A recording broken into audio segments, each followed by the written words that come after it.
Peggy 16.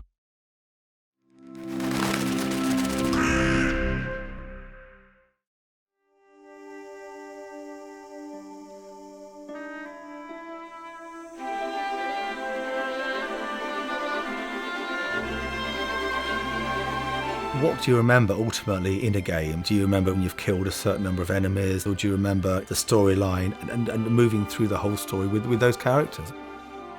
Just as I'd been a kid who grew up reading comics and then sat in his bedroom drawing his own comics, they were kids who'd grown up playing games and sat in their bedrooms creating games. Revolution games were a big influence, and obviously Charles Cecil is a big part of that. When I write stories and come up with locations and characters, if I'm not excited by them, I can't imagine why anybody else would be. It presents a breath of fresh air when you're looking throughout the games sector as a whole. It's something that's different and appeals to a different audience as well.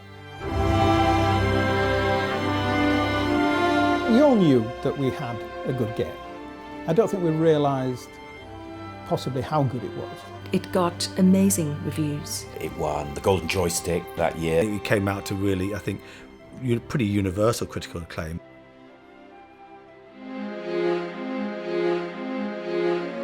The common parlance at the time was that PC was dead, point-and-click adventures were dead, it was all about console. It was very much the start of this period where the technology was more important than the content, and that, in an adventure, it starts to become a problem.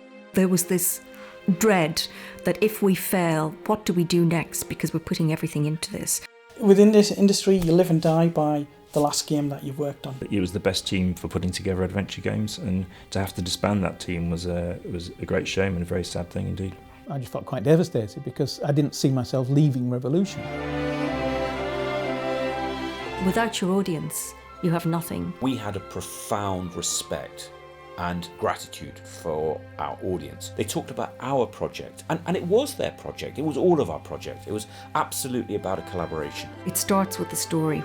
It becomes almost more important with each new game that we make.